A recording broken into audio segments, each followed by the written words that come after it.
Welcome to the Army Roster and Battle section of my Norsken guide. In this section of the guide, I will cover every single unit's pros and cons, how to best use them in battle, as well as my personal endgame composition.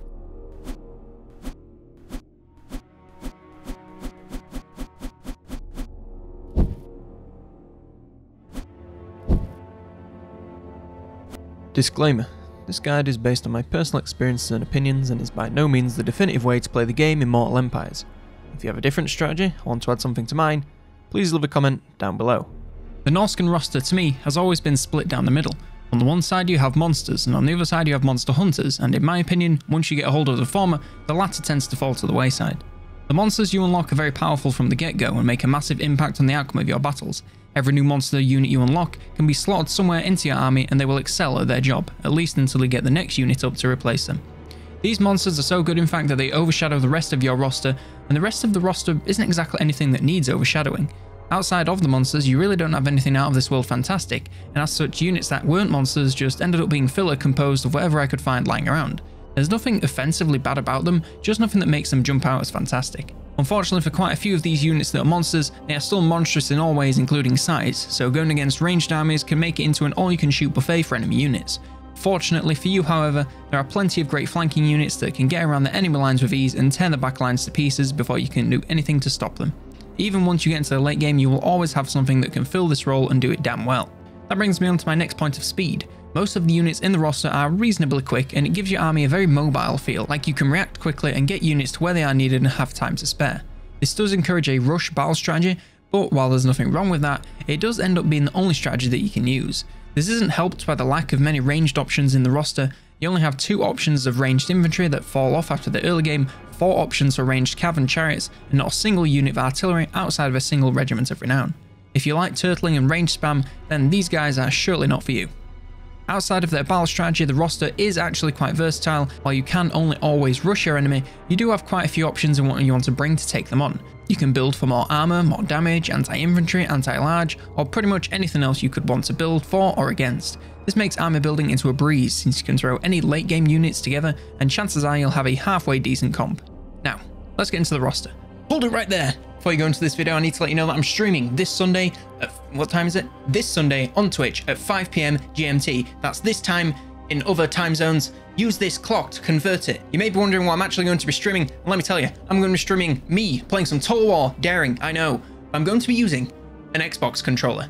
Yes, you heard that right. I'm going to be playing Total War, one of the most APM intensive games in the world for, you know, mouse movements and keyboard things, especially in battle, and I'm going to be using an Xbox controller.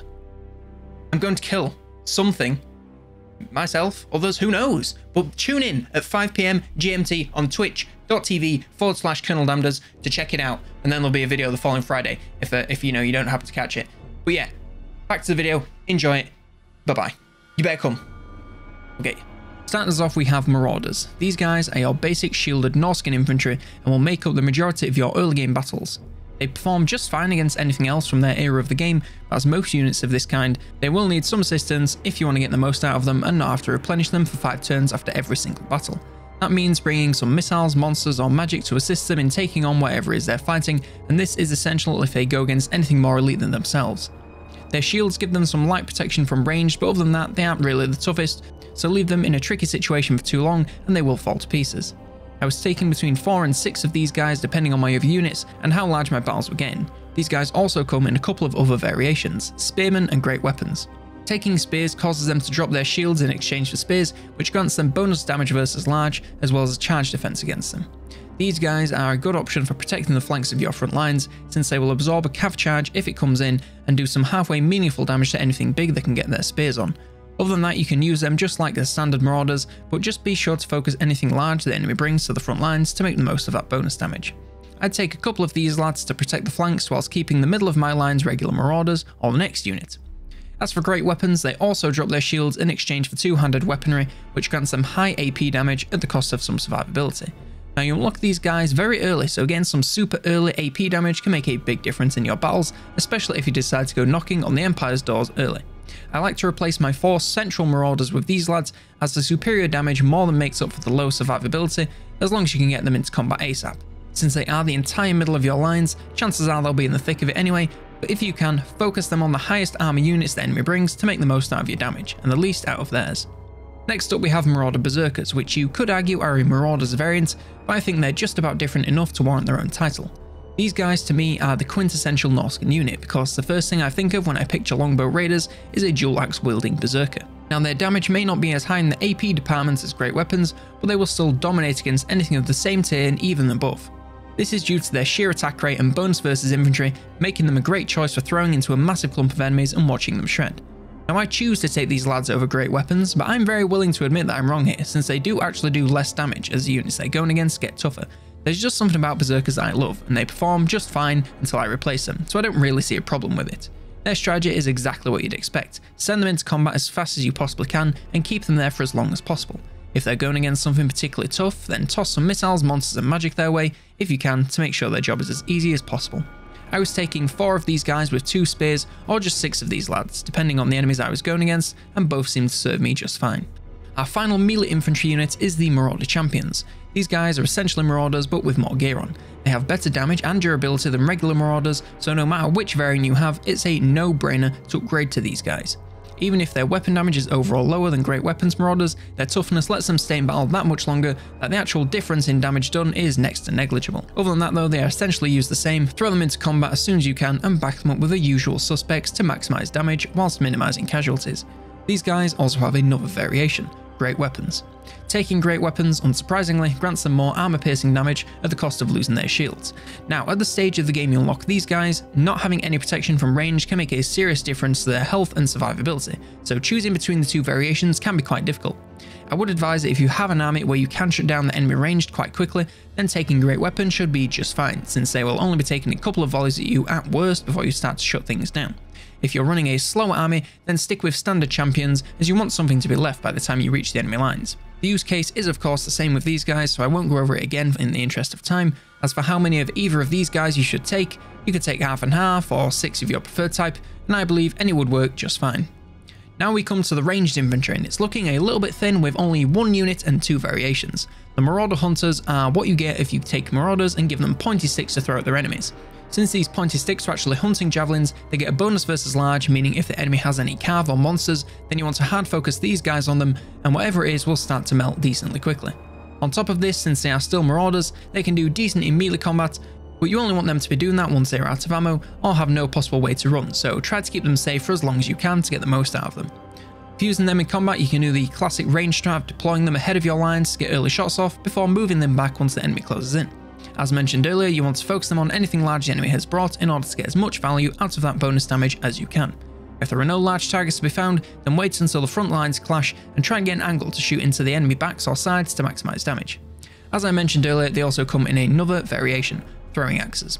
Swapping the javelins for axes causes them to lose some range in exchange for greater armor piercing damage. This makes them much better at taking on a variety of higher tier enemy units whilst being less specialised than the javelins. Other than that, they perform pretty much the same, but since you can go after anything with equal efficacy, don't be afraid to send them all over. If you're really looking for something to focus on, then go after any high armor units the enemy might bring to make the most of that AP damage. Also, since they have a short range and aren't the best at firing over ally heads, make sure to get them an angle on whatever it is you're firing at. I was taking 2 to 3 of both of these guys to make sure I had some damage for whatever type of unit the enemy could throw at me. Next up we have the Cavalry units, starting with the Marauder Horsemen. Now these guys are pretty much the same as the units from the Warriors of Chaos, so if you've seen that video then chances are you're about to hear the same stuff all over again. They come with Vanguard Deployment and are pretty fast, so can be used from a surprise location if you can find somewhere safe to hide them, but since they are ranged cav, they can get around the sides and fire easily anyway, so this was never really something I ended up doing. Instead, I used it to deploy as close to the enemy as I could in order to get some shots off as early in the battle as possible. Speaking of which, the shots these guys send out don't do the most meaningful damage in the world. Instead, they are more suited to chipping away enemy units over the course of the entire battle to lightly assist your army rather than carry it. You want to keep them constantly on the move to avoid enemy charges and fire, and always make sure they have an escape route, because if they get pinned down, they will evaporate. If they manage to use up all their ammo, then use them to chase down retreating units to make sure they don't come back. Don't send them to fight anything that is even vaguely alive, as they will not do a good job at all. These guys also have another variation: throwing axes. Quite like the infantry units, taking throwing axes causes them to gain more armor piercing damage at the cost of losing some range and ammo. Personally, I like to change to these guys entirely anyway, since the horses are fast enough that getting into a closer range to get off a shot makes literally no difference to their ability to get away, so the AP damage is a no-brainer. other than having to get close to get off their shots, these guys are used literally the same. Get around the enemy units and fire whatever is the biggest threat and stay in the move as much as possible. You still don't want to send them into melee, however, since they are still absolutely god-awful against anything that isn't already running away.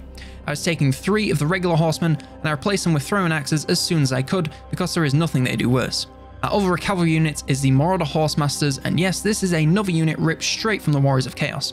Pretty much the same use cases as the horsemen, since they have basically the same range and speed. Get around the enemies, fire into their backs and sides, keep on the move, easy stuff. The thing these guys have that makes them a tricky choice is that they perform much better in melee than horsemen, who have less armor piercing damage than throwing axe horsemen. So to take them, you have to trade off some range damage for melee damage, and to be honest, Norsca has a lot of melee damage anyway, so it's hard to justify taking them. You may remember from the Warriors of Chaos video that I chose to take throwing axe and not horsemasters, so this time I swapped my decision to see how they performed, and it was just fine with hardly any noticeable difference. That being said, if you get to this point and have the same choice, it can really go either way, so follow your heart because they are both good options. Now we come to the chariot unit of Norsca, the Marauder Chariots. Now we all know I'm not the best with chariots, so you'll have to take what I'm saying here with a large grain of salt, but I'll do my best. The base Marauder Chariots are a very straightforward chariot unit. They just want to charge around the entire battle and do nothing else. They want to always be on the move and dip in and out of enemy units so that they can repeatedly make the most of that massive charge bonus. They want to use their size and momentum to carry them through enemy units. Notice how I don't say into, because if they get into a unit and can't quickly get out, then they will fall to pieces in seconds since they have pretty horrific melee defense. So keep these guys on the move and don't let them get bogged down, and they should do alright. Now these guys also have another variation, the Marauder Ice Wolves chariot. They can perform pretty much the same as regular Marauder Chariots, but also have the ability to fire armor-piercing missiles, adding yet another layer of micromanaging complexity. They can only fire while stationary and directly in front of them, so I'd say get them on the flanks of the enemy and burn as much ammo as you can before beginning the cycle charging goodness. This will allow you to leave them firing for the start of the battle and come back to manage them later once you've got a little less to think about. They should perform just as well, if not better than the regular chariots in melee, since they have a higher weapon damage, but for the love of God, do not leave them in a clump unless you want them to disappear. Since it's me and I'm trash with chariots, I didn't end up taking any of these guys, but if you were going to, I'd say just a couple are enough for anyone to worry about, whilst also maintaining the rest of an army. Now we come to by far the biggest and most exciting part of the roster, the monsters, starting with the Norsken Warhounds. These lads are very similar to all the other war dog units in the games, so are exceptional at chasing down enemy units that are retreating and reducing backlines to nothing. They are supremely fast and can't really be caught by any other units other than other warhounds. This makes them excellent at getting around the enemy lines, into their ranged units, and out before the enemy can do anything to react. As I mentioned earlier, they're also stupid good at taking out retreating units and will slaughter them in literal seconds. You may remember I discovered my love of this kind of unit whilst playing as the Warriors of Chaos, and my love continues just as strong here. They also have Vanguard Deployments, and these are one unit that I can entirely recommend setting an ambush with, because if you leave out a handful of these lads somewhere and they can sneak up on the enemy back lines, there is seriously nothing they can do to defend themselves. I love these guys, so I ended up taking between 2 and 4 of them with me as soon as I could, and if it weren't for better units, I'd take them with me to the ends of the earth. One such better unit is the Norsken Ice Wolves. Now, they are basically bigger warhounds without Vanguard deployment, but to be honest, that's a small price to pay for all the other goodies you get. I won't go over how to use them in detail again because it is essentially the same. Get around the back lines, attack ranged units, then retreating units until there is nothing left. On top of the already great speed, these guys get frostbite damage, which slows pretty much anything they touch, meaning they can run things down even more effectively, and there is pretty much nothing in the game aside from flying units that can get away from them. I absolutely recommend replacing your warhounds with these guys because there is no question that they do the same job, only better. Next we have the Troll unit, starting with the Norsken Trolls. They are our first monstrous infantry unit and want to be used exactly how you'd expect. They want to be embedded in the melee lines so that they can do massive area of effect armor-piercing damage with lots of entities at once, whilst being semi-protected from being surrounded. Since they are a Trolls unit, they of course suffer from horrendous leadership, so you need to be extra careful to keep them from breaking and running off too early in the battle. If you see them taking too many hits and start to get overwhelmed, then pull them out nice and early. As a bonus, when you pull them out, they'll also be regenerating health, so once they pull themselves back together and go back in, they'll be stronger than they were when they came out. These guys also have another variation, Norsken Ice Trolls. Ice Trolls are more armoured than regular Trolls, as well as doing more damage, so you want to upgrade to these guys as soon as you can. They'll still perform more or less the same role, but take less and deal more damage, meaning they can spend more time in combat and will have more of an impact whilst they are there. There is one single area where they are weaker, and while it's quite niche, it is something you want to look out for. They are very vulnerable to fire damage, so if the enemy has fire arrows or a fire caster, you want to be very cautious to keep these guys away from that, since they will literally melt if they don't. I would say taking between 2 and 4 of the regular trolls to start off with before upgrading them to ice trolls will serve you well, especially for when in the campaign you can get a hold of them. The Feral Manticore is next up, and it's the unit that is shared by like 3 factions at this point, so chances are that you've heard what I'm about to say before. Of course, since it's a flying unit, it is super fast, so will have no problem getting around or over the enemy lines to attack the vulnerable ranged units in the back. They are decent enough in melee, but due to being a single entity, they lack the speed of attacking that units like Ice Wolves have, which means they can take longer to take out the same unit. Because of this, I like to send them against small unit sizes like artillery if the enemy has any. That way it only has to deal with like a handful of entities rather than getting overwhelmed by a whole regiment. Another downside of these guys is the fact that they can and will rampage if they start to get into trouble. This is of course terrible, since once they get out of control, they will usually get themselves far too deep into enemy lines and either shatter or die. Try to avoid letting them take too much damage if at all possible, and remember to pull them out from an attack if too many reinforcements come knocking. Personally, I never really took these guys, but if I was going to, I would say a couple would be just fine for a backlines tag team. Now we come to the Skin Wolves, and this is where the monsters start to get even more exciting. These guys are super fast for monstrous infantry, and while they aren't as fast as Ice Wolves, they can perform the same job even better. They have plenty of speed that allows them to get around enemy lines with ease and tear into whatever units they find lurking in the back. They also deal huge amounts of damage with a bonus versus large, meaning they can also double as Cav Hunters if you already have the backlines locked down. This also means if they get caught out by any Cav on their way around the front lines, there's really nothing to worry about unless it's something super elite. The one downside of these guys is the low armor and melee defense, meaning if they find themselves in equal combat, they will start to lose it very quickly by taking lots of hits and feeling every bit of damage from them. On the bright side, they do have regeneration, so if they manage to get away, they will be able to sit still for a moment and get back some of their HP before going in. Skin Wolves also come in another variation, Armoured. Taking Armoured Skin Wolves grants 55 more armor at the cost of 10 speed, and honestly it is totally worth it. For the sorts of targets I send these guys after, 10 speed is not going to make a difference in how well they do. They are still fast enough to outrun any infantry, and now have more than enough damage and survivability to take on any cav that catches them out. For me, it wasn't a question of if I was going to upgrade, it was just a matter of finding the coin and time to do it. Absolutely take both of these units as soon as you unlock and replace regular Skin Wolves with armoured ones as soon as you can. I was taking 2 to 3 units of them with me, and they stuck right there until the end game. Familiar Warriors are next up, and they are the second type of frontline's monstrous infantry, and they are pretty much everything that the trolls aren't. They have better armor, better HP, leadership as well as defense. They also have a small entity size, meaning they are a harder target for ranged infantry, which just further increases their survivability. On top of this, they also have the From the Mist passive, which grants them missile resist. On top of being tough as nails, they have fantastic armor piercing and magical damage, along with armor sundering attacks. All of this adds up to a unit that can kick anything's ass and stick around for a very long time. It was never even a question of whether to upgrade to these guys from Ice Trolls, so just do it as soon as you can and you will not regret it. On top of all this, they also come with a second variant, Great Weapons. As usual, taking Great Weapons drops some melee stats in exchange for an increase in damage and a bonus versus large. They perform the exact same tasks, so want to be used the exact same way, so I won't go over it again.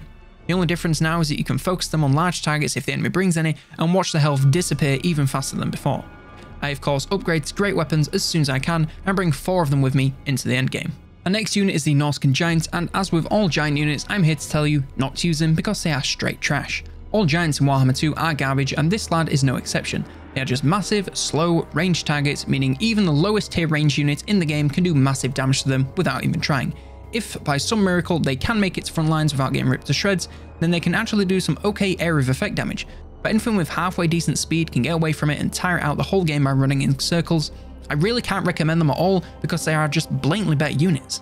Our second and final flying monster is the Frost Worm. It's your classic dragon type unit with great armor piercing magical damage, meaning they can take on nearly anything you throw them at. They also have a breath ability that can do some decent explosive frost damage, both versus blobs of units and versus large single entities. It also slows everything it attacks and even gets close to with frostbite attacks and a chilling aura.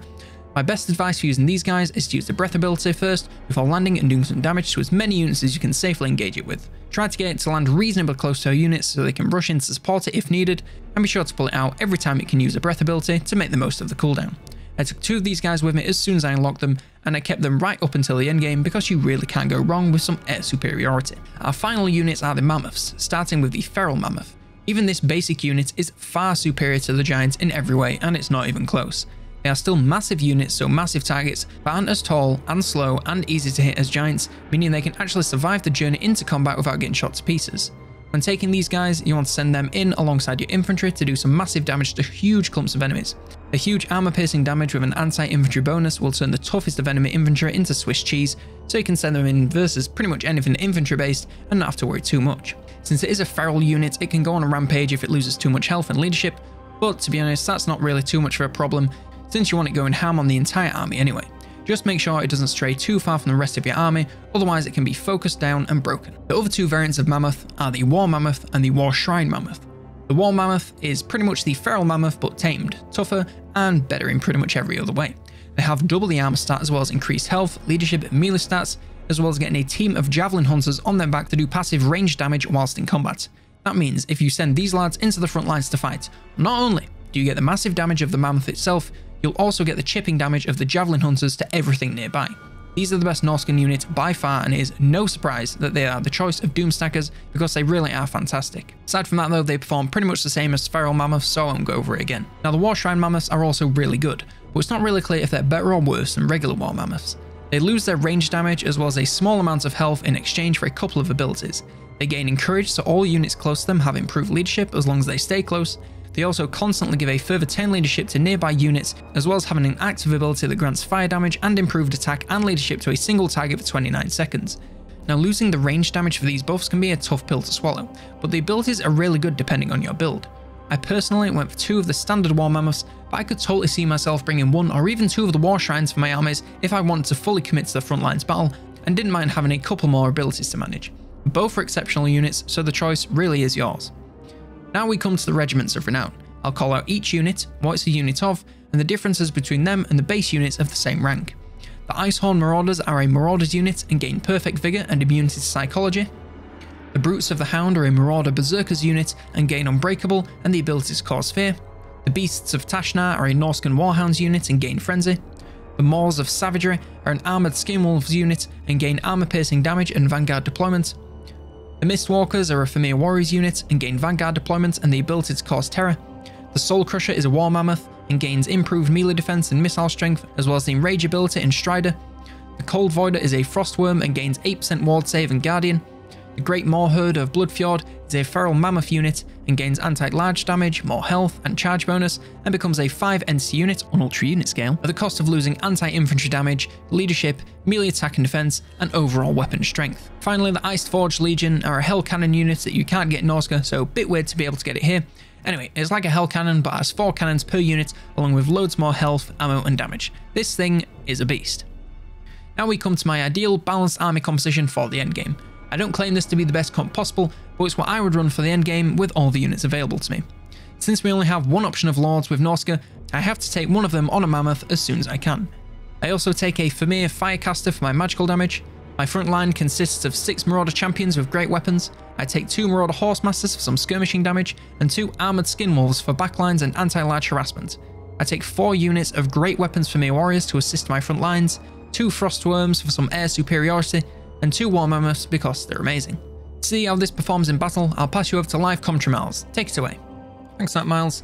As you can see here, just going against your box standard Empire armor with a bunch of artillery, ranged units, and of course a whole bunch of great swords. He for some reason chose to bring a Beastcast. This is just an automatically generated Empire army, and he's using a Flock of Doom on my Marauder great weapons as I move up. I'm moving them up as a single line alongside my Mammoths, of course, my leader, who I chose to say is Wulfric. I know he's not the standard Lord, but you know, I just figured Wulfric's that much fun, I want to bring him anyway.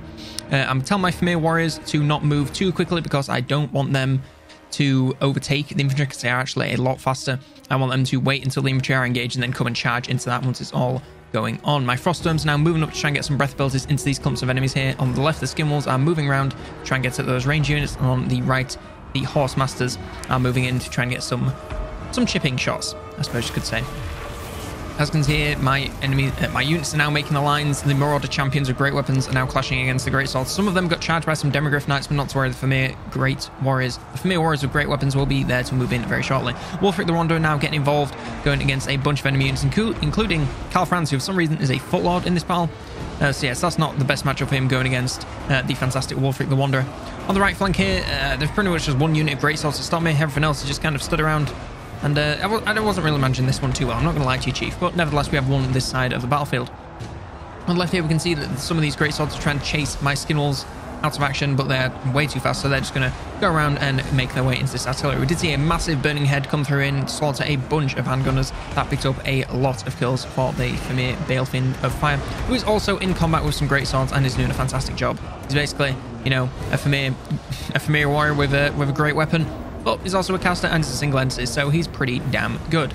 The main melee going on in the middle here, we are pretty much slaughtering that. All the great swords are starting to break. We've got the Frostworms also in on the action now. Karl Franz, he's not looking too good. He's surrounded by Famir warriors, Marauder champions, and of course Wulfric is now moving his way over to take him on even a little bit more. And I noticed all my units on the right were just kind of stood around not doing anything, so I decided to move them in alongside my Famir Balefiend and the Marauder champions with great weapons. They're moving in towards this steam tank. The armored skin wolves have moved their way into the artillery and are slaughtering it. There is nothing there, and those guys are shattering it very, very quickly. As you can see, we're getting a massive chain route from a lot of these units in the back lines. We've got a shatter on the rocket battery, some breaking from the handgunners and from the Hailstorm rocket battery. Of course, the tank is unbreakable, so, you know, I'm just moving in all my armpits and damage I can to take care of that. The Amber Wizard is just surrounded by units now. There's not really a lot left. There is the Luminac of Highshove here that's being fought by a Frostworm. No worries there. He has got that all day long, mate. Got a War Mammoth, some Famir warriors, and a Marauder champions unit. It's fighting against the Demogryph Knights, and they are now moving in on those handgunners, so they have no chance. Great swords over here have just broken. Karl Franz is breaking. He's wavering. He's inspired by an ability, but he's still wavering. He's broken and shattered, and that is army losses. The only thing left now is the tank. And, you know, well, you just press Control A and then you right click on that tank baby and that thing's gone. So yeah, the rush tactic really does work very well for Norsca, since it is, you know, their only tactic. You just move all your units up as quickly as possible. Use your flanking units to shut down the enemy range as much as you possibly can to protect the rest of your army. Because you do have a lot of large monsters like my Mammoths. I have 3 Mammoths, including my Lord. So I really don't want them getting shot to pieces by all the enemy range units. So it's very important that you use those skin wolves to get around the back and shut down the enemy as fast as you possibly can. Now, the Marauder Horsemasters, I didn't use them too fantastically in this battle, but, you know, they're still nice for a bit of chipping damage. And there we go. We can see the steam tank has just broken, and that is the victory. Close victory. What the hell? So now we have a little look at the breakdown of damage over the course of this battle. Of course, I'm not going to focus on the Lords too much because, you know, this is the units video, but Wulfric the Wanderer, you know, 5,600 damage done. Beautiful there. 119 kills on the Balefiend, Caster of Fire. That was pretty much all from killing those archers, because they were just like 3 units in a clump, so, you know, burning head through all of that. Beautiful, beautiful work. As you can see here for the front lines, it's kind of a mixed bag. You know, some units getting 90 kills, some units getting 103 kills, some units only getting 28, but across the board, that is a very respectable performance. As you can see for the Marauder Horsemasters, not too many kills, not too much damage dealt, but plenty of damage value, certainly enough to pay for themselves, and that's really what you can ask for from a unit. As you can see, the armored skin wolves, they got around and they went straight into the enemy artillery. They took out both units of Hailstorm rocket batteries. So, you know, the 55 and the 34 kills there, I'm very happy with that. A lot of damage value for the damage that they actually dealt, which means that what they were attacking was valuable targets. So, very well done there. For me, great weapons, just, you know, doing boatloads of damage. Their armor piercing damage is insane. They can go against the highest armor units in the game and they will do fantastically. And they have barely taken any damage at all. And this is a squishier variant, bear in mind. So, definitely very worthwhile taking that. The Frostworms, between their breath abilities and their actual, you know, attacking, not too much damage value, barely paid for themselves there, but nevertheless, air superiority, you can't go too wrong. If Karl Franz had decided to bring, you know, some flying units, although I'm not sure the Emperor has any flying units, but if this army decided to bring some flying units, we could have been in a bit of trouble, but we have both Frostworms to take care of that in the event that it does happen. Now, of course, the stars of the show are, of course, the War Mammoths. Not actually in the most kills in the game by any units. That is, in fact, going to the Marauder champions with great weapons. But certainly, you know, 5,500 damage done there and nearly 10,000 damage done there by a single War Mammoth with barely any health taken out of these guys. You could literally just take 2 of these guys, send them against the rest of this army without the range units, and they would probably come out on top. That's how damn good they are. So yes, I hope from that you could see that the army composition that I, you know, like to use in the end game, it does work very well against, well, the Empire and units like the Empire, which is the majority of what you'll be going against. But yes, nevertheless, I hope this was very helpful to you. So back to you, Miles. Thanks for that, Miles. That concludes this section of the guide on the Norsken armies. Next time we'll cover the Lords and Heroes and what they can do for you both in the campaign and on the battlefield. Thanks for watching this section of my Norsken guide. If you want to check out the other parts, there's a link in the card and in the description for a playlist of the series. If you enjoyed this video at any point, then please do consider leaving a like, as it really does help out a lot. And if you want to see more of this type of video, maybe click that subscribe button so you stay up to date. After all, it is free. For now though, I was COLONELDAMNEDERS, and I'll see you next turn.